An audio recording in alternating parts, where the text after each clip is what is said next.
you guys. We're really excited that the peanut butter strawberry combination was such a hit. We try to make good matches with the ice cream, but it seems to be right. So we're really glad you like it. Ice cream will come back out at the end of Ice Cream Social again, so feel free to get seconds. Do not leave us with the ice cream. The staff will eat it and then be like, we love it, but it's so much. So feel free to eat the ice cream. So welcome to Ice Cream Social. My name is Anar. Oh, and I'm Chandra. Hi. And we're really happy that you made it out. I know we just had a dirt windstorm, so thank you for braving that. And traffic is just somehow significantly worse than it was. Students are back. Oh, that's it. Yes. We love y'all. We But love it's kind you, of, we're but- packed in here like sardines. But we know August is such a tricky month for so many people to join us because of things like work heating up and school kicking in and then traveling, and life just gets really crazy towards the end of the summer. So we're so happy you're here, ready to hang with us. What else? So, do you want to add anything before we get started with our open mic? The spiel, if this is your first Ice Cream Social, we do this once a month on the fourth Friday of every month here at Malvern Books. And we focus on written work by women and non-binary writers of all sorts of genres. And we've been doing it for 3-ish years. No. I don't know what Just year had it our is. 4th birthday party. It's been I don't know how 4 old I am. years. It's been 4 years and 2 months, and I did the math one day at work. We've featured over 100 unique writers, women and non-binary writers, on our stage as featured readers, and I'm sure it's just so many more based on our open mic. And this would be our 46th Ice Cream Social. And Oh my gosh. I know. We're coming up on 50. I did all of the math, you guys. Data analytics. And we have one anthology that we put out, and now we're working on a second one. Our first anthology is on that table right up behind us over here, and that was edited and compiled. It features 45 women and non-binary writers and artists. But it's pretty cool. Feel free to check that out. I think maybe that's all the math I did. I don't know. I studied English. The numbers in there for me. But yeah. So the format of the evening is also, we do an open mic first, and then we have usually three, but sometimes two, sometimes four featured readers, 2 to 4 numbers, featured readers after the open mic. So we'll start with part 1. Yeah. First, all right, we'll kick off with the open mic. Our first reader is non-existent. We skipped the first line. So pretend someone else came up here, and there it goes, and we remember the work. Next up, we want to introduce our in-house playwright, is Aneesa. Please welcome to the stage, Aneesa.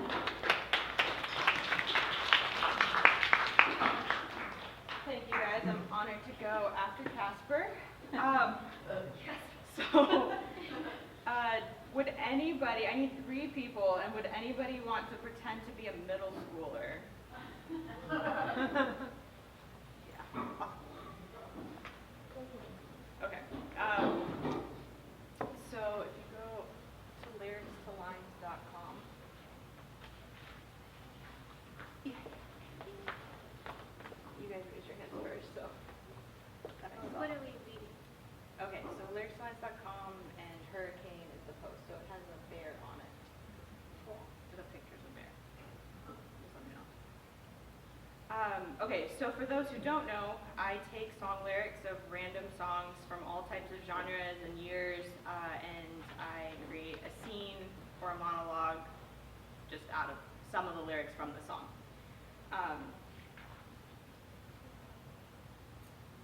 And so, would you be person A, person B, person C? And the idea of this one was that they don't have names because I feel like it could be anybody. It can be a guy or girl sleepover party, whatever the case is. So I wanted to try something different. And if anyone has any comments about that later, I'd love to hear it. So this one is called, yeah. Okay. It should come up. Yeah. Okay. So this one's Hurricane, inspired by the lyrics by Miss Mister. And we'll start. There's a storm rumbling in the distance, and it's getting closer quickly. 3 friends about middle school age are having a sleepover at one of their large mansion-like homes. There's excitement and anxiety in the air. Stop telling us that story. Welcome to the inner workings of my mind. You're being weird. Weird is just a construct of your imagination, and the way adults want us to act. All proper, all the time. I'm not doing that. You're so dark and foul. I can't disguise who I am. You can't disguise. Everyone does. That's what we're supposed to do. Who says? There's a flash of light and a loud crash of thunder really close together. The wind starts to howl. The 3 friends jump. Nights like this really freak me out. Why did we do this tonight? I've become afraid. This is way more than a storm. I didn't even bring my boop.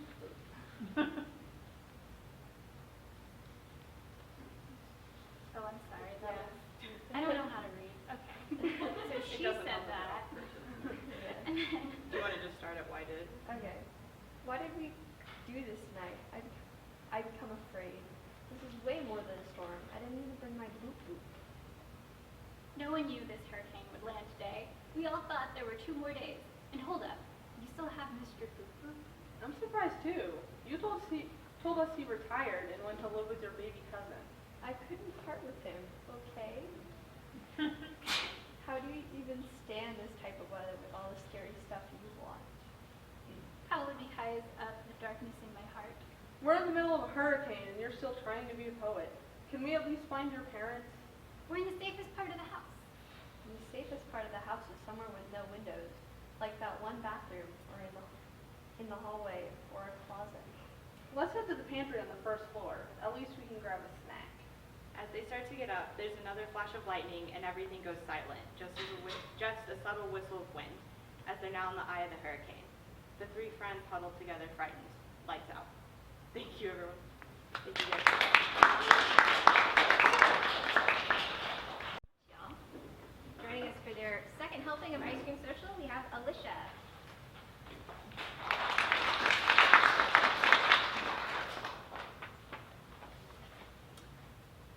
So I love being a woman. I just think the best thing in my life. I'm so appreciative to have been born with a soul. This piece is called War Paint, and it's about my evolution. It's one event that happened a while back when I was finding myself. It's a metaphorical truth. The tribal ceremony had always occurred just after the onset of puberty. On this day, the high chief and her under-chiefs prepared for the rite. They had participated countless times since their own initiation. The chief explained that it was a natural consequence of coming of age. I felt a quiet excitement rise within as I prepared to enter the ceremonial tent. I had only just begun to notice that inconspicuous breast buds were giving rise to well-formed mounds. I would soon settle into the cycle of the moon that grounded us as a people. I felt the flow in my veins. My sisters experienced the flow more deeply. They were tightly bound to an intrinsic rhythm that whispered secrets I would never know. I was only just coming to sense the tide. I felt inadequate, dwarfed by their femininity, threatened by an ignorance that cast me into darkness. However, this was the time to begin a new day in the soft, intuitive light of the sun among the waving wheat. The high priestess entered the lodge first. My parallel sister brought me forward through the doors last. She would guide me through each step of the rite that I had been rehearsing in the shadows as long as I could remember. My stomach began to rumble. I was filled with trepidation. There was no turning back. The time of the fantasy had passed. I was called to live my destiny among sisters, to share in their pride.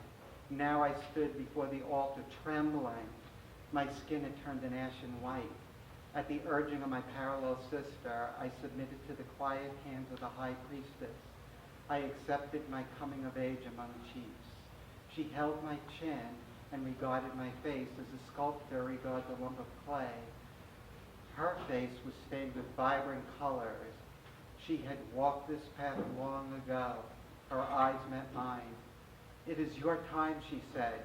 "These are the colors. Choose wisely." She produced a vast palette of powdery earthen shades. I panicked.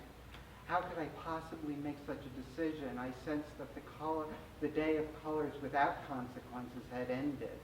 My colors would tell the story of my heart, offered to both friend and foe alike. Today I would stand among sisters. Tomorrow I would stand alone. I was prepared to accept the bloody blows if necessary to claim my place in the tribe. They assured me that they would always be just over the hill of waving wheat, ready to heal my wounds. I chose shades of rust for the initiation. The earthy colors would speak in whispers the message of my soul. The chief's lips leaned in close to my ear. I was eager for the instruction. "You have chosen wisely, Sister of the Week," she said. "You will soon come to understand the privilege and responsibility of the color." I sat before my tribal elders. Each had chosen their colors years before. I was awed by their artistry, by their beauty. These sisters who I had come to love. The high priestess produced a coarse brush that she dragged across the lightest of the colors. She painted my left eyelid with deliberate strokes. The pigment settled conspicuously on my naive skin. I felt warm at the transformation. She adorned my face with every tone that I had chosen from the palette. Then the high priestess handed me the brush and advised, "It's your turn." I wanted to wear the war paint proudly. I wanted to do it justice. I wanted to be loyal to all the sisters who had gone before me and would come with the rising of a new sun. My hand trembled as I accepted the brush. She turned my wrist and adjusted my grasp. I brought the brush to my right lid, half expecting to poke out my eye. I considered life as a cockeyed freak.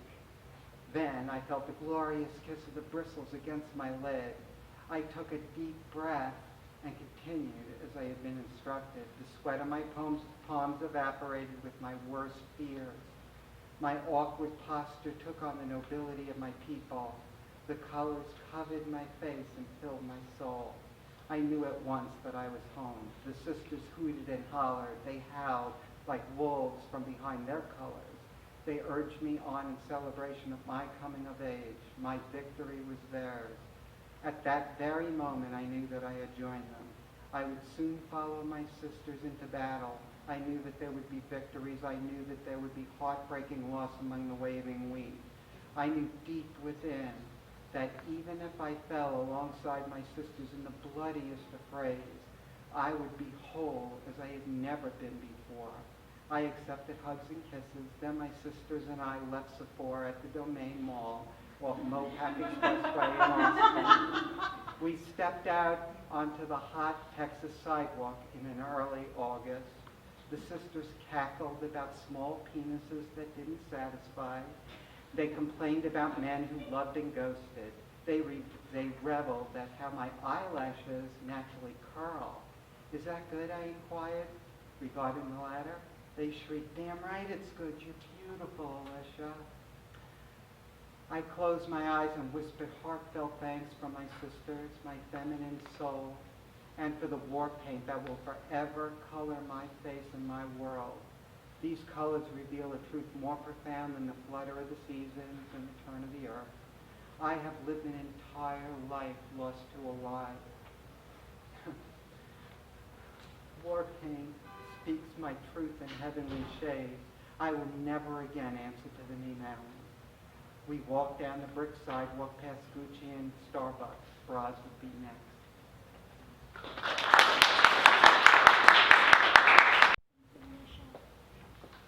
Up next, I'm sorry if I mispronounced this, Dorienne. Welcome back.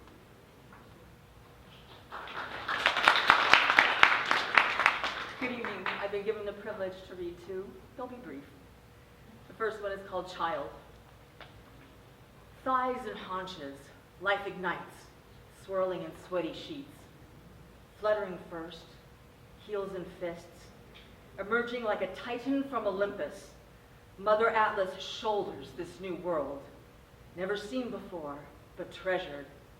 Counting 10 and 10 again, the jewel is perfect and mewling. Power through powerlessness, the sun and all the planets, everything revolves around this miracle, who scoots and crawls, perched on wobbly tiptoe. Chimes of crystal laughter ring out in the air. First teeth, first days, textbooks and sleepovers, heartache and car keys. The conveyor belt escalates. Life is snapshots greedily committed to memory. Tall and beautiful now, another neck must bend upwards. Incredulous words spoken too soon. A dagger of goodbye plunged into a soft heart. Pride and pain cut deep. A wave of promise and beauty sloppily packing for new horizons. The solitary tears contain the brutal truth that a job well done is a job ended. This one is called Arms Full. The dubious blessing of empty hands. When those all around are carrying jewels and joy, I glower inside my hollow palms and wonder where mine is. Life is a capricious pickpocket. I bat his hands away from my threadbare coat, but he just giggles and ducks around the corner for next time. These hands have had no one to touch. These arms have no one to embrace, and this heart, near bursting the dam with much to give, calls out to a love that never answers back. Is there a blessing to these empty hands, nearly free of the chains that mummified me in cold steel? There are no road maps to chart my steps. There is no promise, good or bad. There is only the tremulous sound of possible. Squinting at a horizon that is neither lit nor dark, each unsure step does not always move me forward. I brace myself like an arrow about to launch from a bow, finding a target blindfolded. There is blessing to empty hands.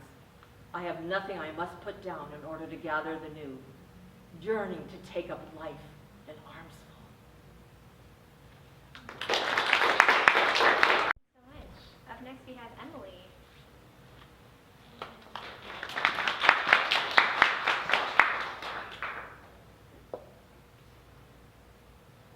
I'm going to be reading an excerpt from my short story.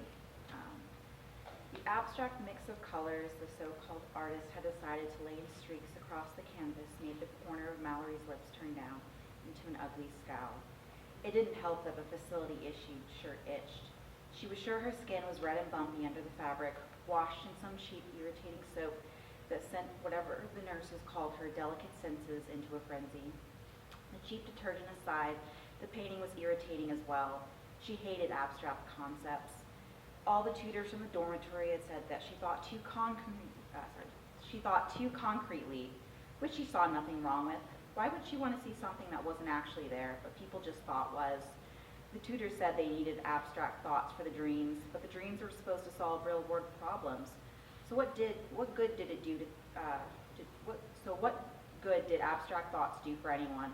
If they wanted to solve anything, they need to get more literal, she decided. They just laughed when she said that, saying that she didn't understand. She was beginning to think they were too stuck in their ways. She reached out a hand to scratch her nail across the paint, watching with unconcealed contempt as the blue paint lifted off the canvas, a few chips falling to the floor. No doubt the nurses wouldn't like that. Oh, don't do that. Mallory quickly dropped her hand, thinking she had been caught by one of the nurses. It quickly occurred to her, though, that whomever had spoken had sounded too young and not nearly as stern enough to be a nurse. When she looked over, there was another girl standing beside her, looking up at Mallory with wide, pleading eyes. It was the girl's skin color that really first caught her eyes, although the dark, curly mass of hair on her head hadn't been overlooked. The walls of the facility had always been white or some variation of. The furniture was bland and washed out like someone had gone and watered down the world. Even Mallory was a pale rendition of the real world, save her red hair. This girl, Whoever she saw with her large green eyes stood out so sharply against the white walls that had defined Mallory's world ever since she was a child. All the other girls from Mallory's dorm had been as pale as her, but not this girl with her dark skin. Her dark arms and neck stretched out from her white shirt, and Mallory felt out a lack for snarky words, something the nurses would have never thought possible. Sorry was all Mallory could think to say, though she didn't know why she'd be sorry. She just didn't like how the girl looked at her. The girl looked away from Mallory, her eyes falling on the painting with the sort of love Mallory had thought didn't exist. It was startling. It was new. Mallory ignored the squirming feeling in her stomach. I really like this painting, the girl explained, a soft smile playing across her lips. I think it's really pretty. Mallory looked away from the girl to look at the painting again. It was still just a cacophony of colors across the canvas, and she still couldn't see the appeal. So she said what she thought, but it's just a bunch of colors. The girl looked back at her, her eyes even more alert than before. Mallory nearly stumbled back, caught into the extreme gaze. Everyone here had dead eyes. She couldn't help but wonder who this newcomer was. But that's what I love about it, the girl told Mallory. All the subtle shades of blue and green. It looks like the outdoors I've seen in all those pictures. Mallory tilted her head at the painting, unable to see the outdoors the girl saw. Noticing Mallory's confusion, the girl gestured out towards different sections of the painting, saying, "See this? This is the tree line. That brown is all the trunks, and that splatter of red and yellow is flowers. The green's the waving grass. It's a large field, and there's even a horse right there." "I don't think it looks like anything," Mallory admitted, starting to feel dumb for not seeing what the girl said. "Well, I mean, it's not really there," the girl admitted shyly, ducking her head. "But that's what I see." Mallory's frown deepened when she realized the girl was talking abstractly about what she saw. Still, she wanted to see the scene. "What's your name?" the girl eventually asked, after they had stood side by side, looking at the painting. Mallory, with a displeased look splayed across her face, a curious look of wonderment on the other girl's. "Mallory," she answered, though she couldn't keep the sneer off her lips as she said it. The only thing she hated more than her name was her number, so she was only marginally more tolerant hearing other people refer to her as Mallory. "Mallory," the girl repeated. "I like that. Mallory." Mallory scrunched up her nose. "I don't." "Well, at least you have a name," the girl laughed softly. "I never got one. I guess I didn't stand out enough to get one." That was most likely true. Only a few girls were named by nurses, those who had, for whatever reason, drawn their attention. Mallory had been a sick little child, earning herself the name. Everyone else, though, those who didn't get named by the nurses, usually came up with their own. "Didn't you name yourself?" Mallory asked. The girl shrugged. "I tried, but I could never come up with anything I liked, so they all just called me 16. Mallory hated being called by her identification number. In fact, most everyone did. Even as a test subject, they still wanted to be people. "I'm sure you'll come up with something," Mallory told her. That was a lie, though. It was Mallory who had come up with something months later when she had noticed the particular shade of skin she had. Sienna had grinned widely at the choice, and it was a sight Mallory never wanted to stop seeing.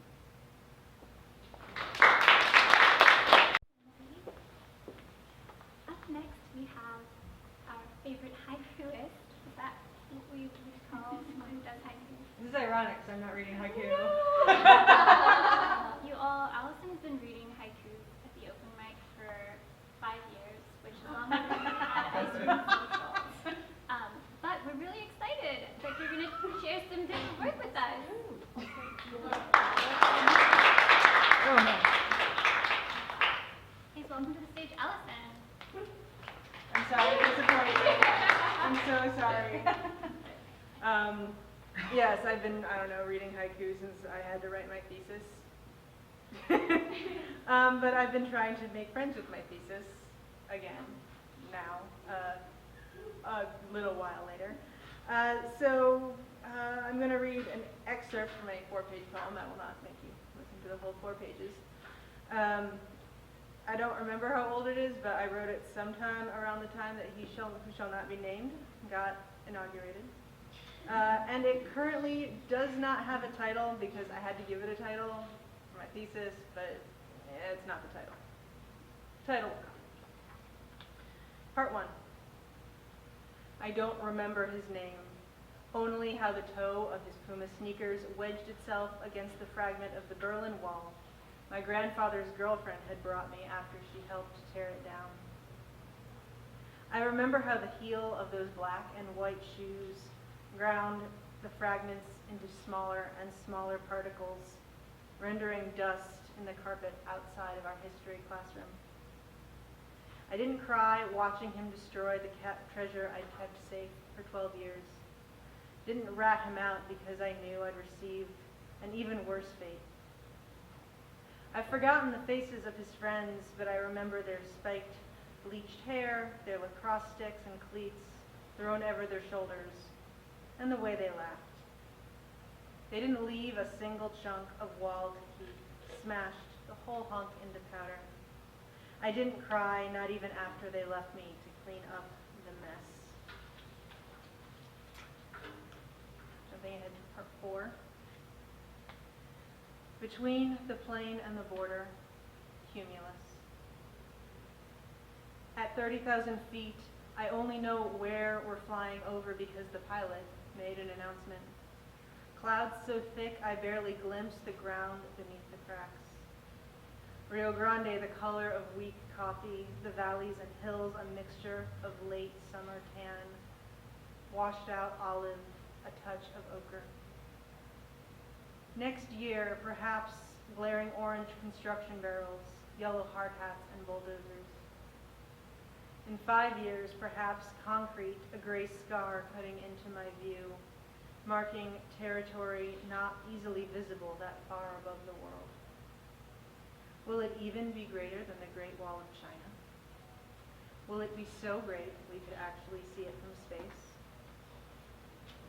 As a child, I always wanted the window seat in order to stare at geometric landscapes. Decades later, I still watch how topography is rendered meaningless by distance. I fear before I die, I'll be looking down on a land turned barren, a river no longer mud but pure dust, remains of animals trapped midway through migration. I fear this crack in the clouds was my last glimpse of what little has yet to be ruined. Part 5. Someone there is who doesn't love a wall. And if they build it, I will turn every poem into protest, even if no politician reads them. Someone there is who doesn't tolerate the containment of a country. And if they build it, I will stand on front, outside, anchor my feet to the soil, clench my legs until they burn, face down concrete mixers and cranes until an officer drags me away. Somewhere there is who doesn't condone blocking the world. And if they build it, I will study the art of graffiti, turn my words into arcs and lines, my fingers so covered in paint I'll forget the original shade of my palms. Someone there is who doesn't accept being blocked in. And if they build it, I will take to the wall with my tools. And even if some officer takes them, leaves me only with fingernails, I'll remember how I watched a teenage boy destroy a piece of wall with nothing more than the sneakers on his feet.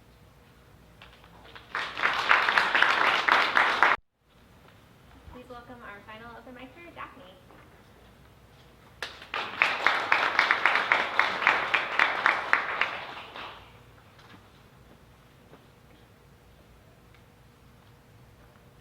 So I'm going to be reading 2 things, and one is from my English class, but I'm just going to use it anyway. It's called I Am From. I'm from my old TV box that still had the antenna, playing Warrior Smooth Moves and Goosebumps. I'm from the 30-minute drive from my mom to my dad's house.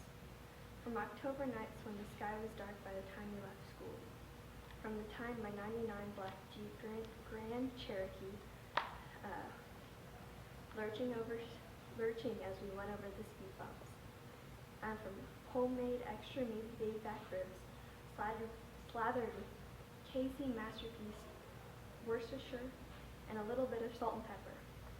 From Cape Cod fish sticks and frozen French fries with ketchup on the side. From deep dish meatball pepperoni, from Manja Pizza. From Ripperoni My Guys, Oofs, and imitations of Dio from JoJo's Bizarre Adventure. I am from Naruto running through the hallways and TMEA auditions.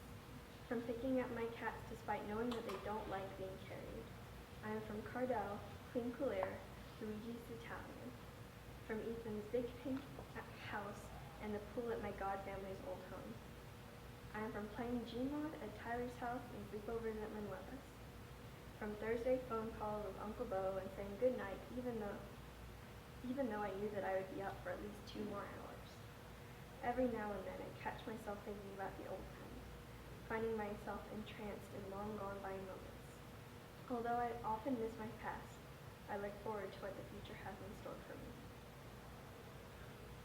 And the second story, my sister and I, and we've gotten a discussion because we were talking about Dr. Seuss's Star-Bellied Smooches. And I came up with the question, how did the Smooches have paper money? And this poem is about that. How did the Smooches have paper money? I've always found it kind of funny how Dr. Seuss never explains how the Smooches got their names.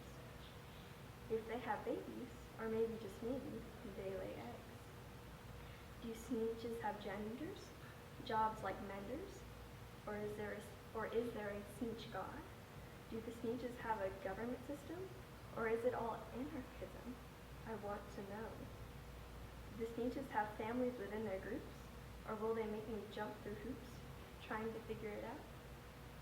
Or how did Sylvester McMonkey McBean observe the Smooches without being seen and make their star safer?